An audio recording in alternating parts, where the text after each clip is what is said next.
Hello guys, welcome back to another video. Today we're going to be going over the best selling singles in September under $100. Now, a lot of these singles, if you watch my previous videos, are actually pretty similar to the ones I talked about in July, but that's okay because I went through a lot of the different pages and picked out the best ones that I think are probably pickups for now. If you're curious on what the front page of the best selling, what is moving the most right now, here it is. This is the first page. Interesting things include stuff like the Pikachu World Championship 2025 promo. Actually has some pretty cool art in my opinion. I think it looks pretty fire. Pikachu's fighting Iron Thorns over there. And yeah, it's got a cool stamp and everything. So if you're interested in that, I would probably pick that up. Victini, still one of the best selling cards. Mew EX from the UPC, obviously. The Wavedra, not the Moondra, the Wavedra. Comment below if you know what I'm talking about. Is also up here. Pikachu Crown Zenith, the secret rare, obviously. Yeah, other than that, though, I think a lot of these are kind of just cards we already knew are in the best selling. So let's talk about some cards that are a little more underrated that I would probably be picking up right now if you're looking to gain a little bit of value. These are all from sets that I think have a good chance of seeing their singles rise. Starting with the Mimikyu from the Pokemon Center Paldean Fates ETB. As you can see, guys, this has been absolutely skyrocketing in the past few days, and that's because the Paldean Fates Pokemon Center ETB has also been skyrocketing. Now, I believe there are more of these than other Pokemon Center ETBs. I think Paldean Fates was just printed a bit more. Nonetheless, though, Mimikyu is a very popular Pokemon. It's a pretty good art. It's a shiny Mimikyu as well. And I think if you want to buy it in a 10, or if you want to, get it and grade it in a 10, you actually have not a bad gem rate. I wouldn't necessarily buy off TCG Player, but I would go to some kind of card show, look for those kind of Mimikyus, see if you can get a grading play off of them, and maybe even hold on to it. I do generally think that this Pokemon Center, promo is amazing. It looks good. And as always, these Pokemon Center promos tend to have a lower population than their regular ETB counterpart. Kind of like, how the Charmander Pokemon Center, promo has just absolutely skyrocketed in a 10. Obviously, that one's a little harder to grade, and there's just less of them compared to this one, but still, I think, the point has to be made that Pokemon Center promos might be a good play for the future. But of course, that's only if you believe in it. Next, let's talk about the Eevee from the Prismatic SPC. I think this is an absolutely great promo. If anything, this just tells me that you should probably be buying the SPC and keeping that sealed as well. It's been obviously best selling, so it has been increasing in price recently. A lot more people are buying them. And I think it makes sense. It's a really good promo. I believe this is an SIR in Terrestrial Festival. Correct me if I'm wrong. But yeah, Fruitcake Eevee, looking very fun. $35 for a near mint, which is not that bad. If I remember correctly, these aren't the easiest to grade. They can come a little scuffed inside of the SPC, so just be careful if you're looking for copies to grade. But yeah, ultimately, I think this is a pretty nice looking promo. Next, we have Mew from Crown Zenith. I like to call this, Baby Jesus Mew. Just because he's got, all of the people surrounding him, almost like a biblical tale. All these Pokemon are just kind of staring at Mew. It's very funny. It's been increasing a lot recently, and I think a lot of that is due to the fact that Crown Zenith is increasing in price. Crown Zenith, if you don't know, is a Sword and Shield set, so, it's just getting more expensive because it's not getting printed anymore, and people love opening Crown Zenith. It's really fun to open. The Galarian Gallery is so big, and it's got so many different amazing cards. This is just one of them. And I think a lot of people have this on their radar for a while. So it definitely makes sense if you picked it up. I think in a 10, these are still not the most expensive. So you could probably pick those up or look for gradable copies. But yeah, these are seeing, I don't even know if I'd call it a buyout, but it just seems like the market has overall really liked it after this big consolidation period. And I think a lot of Crown Zenith singles are going to start moving upwards, just like this Mew. Next, we have the Umbreon Gold Star from Celebrations. Again, Celebrations also been seeing a lot of growth recently. I think the Umbreon Gold Star makes sense to kind of be trending upwards. A lot of people collect Gold Stars, and they're reaching, prices that are just unobtainable for the regular, collector. So obviously the reprinted version is going to be, next on people's list to buy. And so I think the Umbreon Gold Star and even the Greninja Gold Star promo that comes in the ETBs might not be a bad pickup for the long run. Obviously, once we get to the 30th anniversary, we could see this, jump even higher. I don't even think we've reached the ceiling for this Umbreon, and especially for a Celebration sealed product if you're into that. But yeah, I don't think this is a bad pickup at all, especially since we have to see what will come out with the 30th anniversary. Imagine if they add another gold star for the 30th anniversary. That'd be kind of crazy, right? And I feel like this Umbreon could see even more movement. We'll see though. Next, we have the Gengar Trainer Gallery from Lost Origin. This is a really fun Gengar. He's really just chilling while everyone's making dinner. Yeah, Lost Origin, again, been going up insanely in value. I think the booster boxes are upwards of like $700, $800 now. And you can see this is kind of steadily rising. And I think even the Pikachu from the same trainer gallery has also been rising at a similar rate. This is a very adorable card. I think Lost Origin has a really underrated trainer gallery and just, set of cards in general. So I would definitely be picking these up. Not only that, but you also have the red with Pikachu, right, in the Lost Origin trainer gallery. All of these have been seeing some pretty big upward spikes. And so this kind of reminds you guys that you want to be buying cards that are from sets that are almost out of print or close to out of print before they kind of see this big spike. So let's start talking about some of those cards now. Celebi V, I believe, has been increasing a lot recently, but it's not even, it's not even eclipsed its all-time high yet. I still think there's a chance for people to get onto the Celebi train. It's a really underrated alt art from Fusion Strike. Celebi is a very popular card. A lot of people love Celebi, and Fusion Strike is getting upwards of $1,000 in terms of the booster box price. So opening Fusion Strike is just not easy for a lot of people anymore, right? I think the Celebi is a great card. It's under $100 for a near mint holofoil copy. I actually sold my Celebi V recently because it's gone back up. Mainly because I want to find a gradable copy. I like having things in 10s. I'm a little OCD like that, I'm not gonna lie. I just like having 10s. And I picked up a Celebi copy, but after inspecting it, I realized it wasn't the best condition.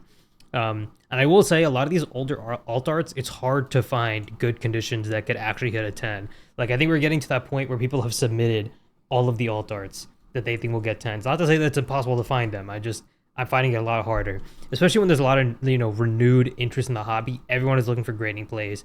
Everyone is trying to grade, so it just makes it a lot harder. But yeah, I think the Celebi, regardless, still a very good card, even just raw. Yeah, I like it.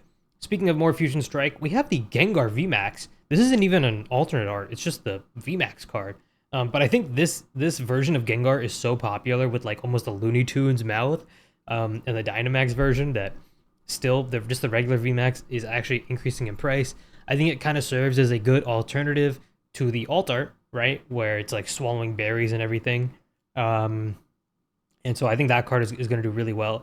This one might not be a bad pickup, for people that really love Gengar, who love this specific design, this Dynamax design. I think it could end up being a good proxy almost for the alternate art version. And so for $50, maybe not a bad idea. Maybe even you could probably easily find, gradable copies of this.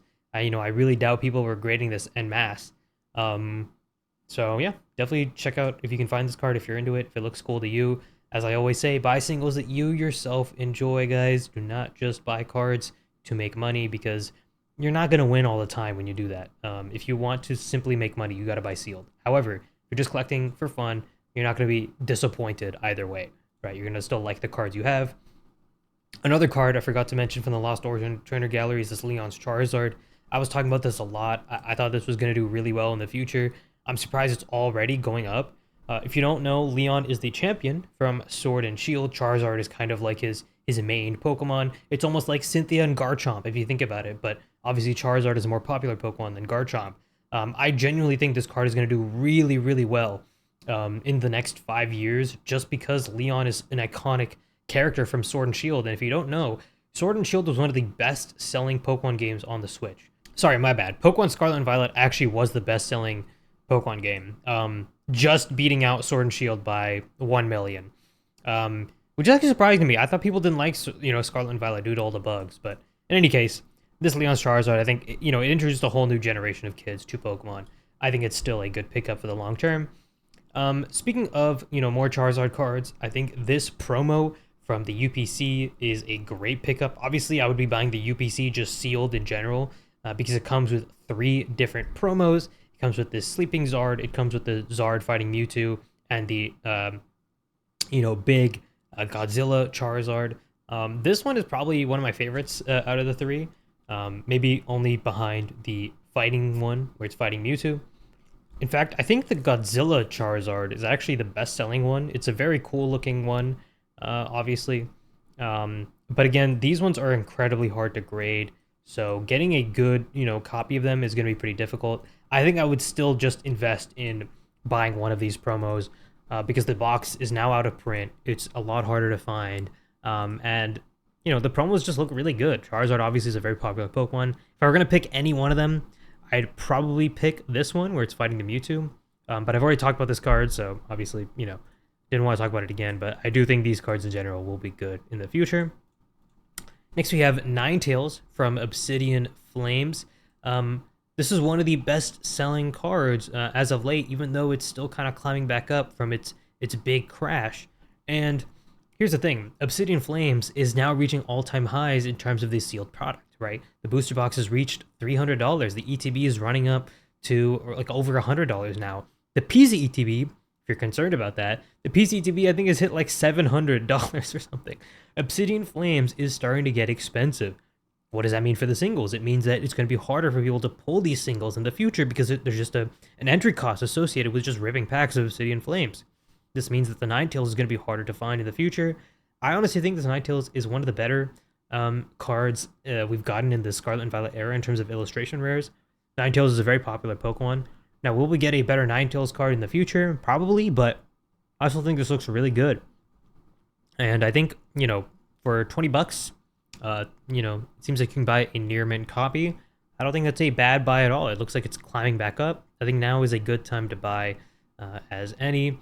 We'll see what happens with it. Next, we have Groudon from Paradox Rift. I still think this is a great buy. It reached highs of 100 back in February and March, like a lot of other cards. Looks like it's kind of slowly climbing back. It's going up and down a bit. I don't think this is a bad pickup at all. If you want to do a grading opportunity, as I always say, go for Japanese. Usually you're going to have a better chance with getting a 10. But obviously the English 10 is harder to get, so there's a premium on it. Paradox Rift, again, I don't think we're going to be getting a lot of reprints of Paradox Rift. It's a very, very early set. I doubt they're going to reprint booster boxes. I doubt they're going to reprint a ton of it. If they do, it might just be like bundles or in these collection boxes that contain a ton of different packs. So I think Groudon is a pretty safe play alongside Roaring Moon, which, by the way, is basically just Salamence. It also has a bunch of different past Pokemon. You can see Screamtail, Fluttermane, Brute Bonnet, with that Slitherwing, right? And this is an SIR. So this is pretty, hard in comparison to the Groudon to pull, just in terms of rarity. It has more texture and everything. So I'm surprised that it's actually so cheap. It's only like, what, 40 bucks for an SIR? I think that's a pretty good price, all things considered, especially for a set like Paradox Rift that's about to go out of print. I think Roaring Moon is a pretty fun design, a pretty fun take on Salamence. So if you're at all interested in Paradox Rift, if you like some of the past forms of these Pokemon, I love the way the Screamtails or like the Jigglypuffs are, they seem so, shocked that he's flying away.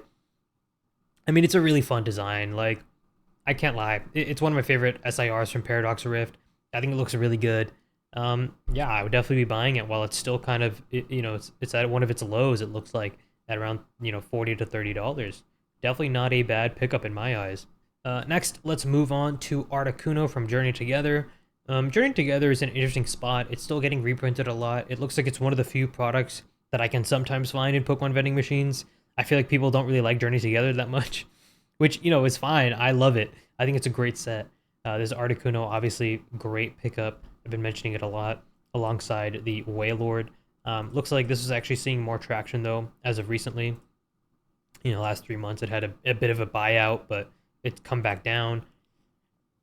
I think it's still, could be higher, though. I think it's a really fun card. If I'm going to pick one of these, though, I'd probably go with the Articuno. And then, obviously, if we're going to talk about Journey Together, we have to talk about the SIR Salamence. I think this is a no-brainer buy. In my head, you could wait for it to get printed more, but genuinely, I think this card looks really, really good for what it is. It's also pretty cheap for an SIR. It just has that Gen 3 art style down to a T. I love this Salamence. Looks like near mint. You could easily buy it for around $75. Not a bad price at all. I don't know how many of these have been graded. You probably could do some grading plays with it. And yeah, it looks like it's still continuing to drop down even further. You could wait as well for more reprints to come, but I think the Salamence is great for the long term. Next, we have the Cleffa from Obsidian Flames. Same thing with the Ninetales. This is kind of still recovering from its big crash, but again, Obsidian Flames gonna be harder to get. This is a very, very unique Cleffa card. Could it get kind of lost in the sauce? Like, there's a lot of illustration rares. Is this one that's really gonna make it out and sustain its value? I don't know. Cleffa is not the most popular Pokemon, but it's such a fun art that I can't help but recommend it. I think it's fun. I think it looks really cool. But now let's move on to my top 3 picks in terms of cards under $100 that I would be picking up right now. And of course, these are going to be Sword and Shield era cards. It's going to be the Umbreon VMAX from Brilliant Stars. Now, this has been running up a lot recently, but you have to understand that it was actually much higher previously and kind of came crashing down. I think people kind of overhyped it a bit. To be fair, it was much lower than it should have been. It was like $30. Reached a low of 55 most recently, and now it's climbing back up to 75. I'm going to be honest, I think this is going to keep going up. Brilliant Stars is only getting more expensive. The booster boxes are reaching upwards of $500, I think. Brilliant Stars, I think this is going to be one of the best cards from the set in general. I think this Trainer Gallery card is going to continue to climb, and yeah, it's not that hard to grade, honestly. So if you're looking for gradable copies, maybe you can find some at a local card show. Yeah, it's a very fun card in my eyes. Next, we have the Vaporeon VMAX. This is just maybe a little bit over $100, especially recently. It's like some most recent sales are $100 specifically. If you don't know, this comes in a promo box, like a collection box with Vaporeon. I think you get 2 Vaporeon promos. One where it's kind of sleeping curled up, and then this one. This one is the more expensive one because I think it is the better one. And if you don't know, that collection box includes cards like, or packs like Evolving Skies. And when it contains Evolving Skies, it's going to be extremely expensive in the future, which means less and less of them are going to get opened. And that means this Vaporeon is going to be harder and harder to find. I do genuinely think this is probably a good time to pick it up. It's reaching all-time highs right now. Obviously, the best time to buy it was a few months ago. But ultimately, if you want to wait a bit, wait for it to consolidate, I think that makes sense. But I think this card is going to go places in my eyes. I think Vaporeon is a very popular Pokemon. This promo is probably not the easiest, promo to get in the future. And I could easily see it, doing very well. It almost reminds me of, some of the tag team promos that came out back in the day. Obviously not as cool, but, still the fact that they came in these kind of collection boxes that are now super expensive, it means that the promos are naturally going to be just as expensive. And, it's going to kind of reflect that in the price. We'll see. We'll see what happens to these. I have a lot of faith in these promo cards specifically, but the one promo card I really do put above all else is the Galarian Moltres Shinji Kanda. Of course, guys, I'm a Shinji Kanda lover. I collect him. And if you don't know, this specific Galarian Moltres comes from a Crown Zenith tin box, I believe. Obviously, Crown Zenith is going to be, more and more sought after in the coming years. It's a very, very coveted set. This promo card is only exclusive in those tins, and so I don't think it's a bad buy right now. It's still extremely cheap, less than $20 for a really, really good promo card, really solid promo card. But ultimately, as I always say, buy whatever cards you enjoy, buy whatever cards preferably are dipping. I know I went over a lot of cards that are increasing in price, but that's because we went over the best-selling cards. And as always, you guys always ask me, how do you sort? So the way you want to find cards under a certain price is to go to advanced search, as I just did. Then you want to see this price less than, and let's say, $200. We'll say that. Search. And the way that I find the best-selling cards from there is just by sorting by best-selling. Obviously, you want to do a card type. And then you want to do, if you want to do the condition, you can do near mint as well. And yeah, that would be the best-selling cards under $200, for example. Right? So yeah, I think there's a lot of cool cards that, we went over today. What are you guys going to buy? Let me know down in the comments below. Make sure to like, subscribe, and I'll see you guys later.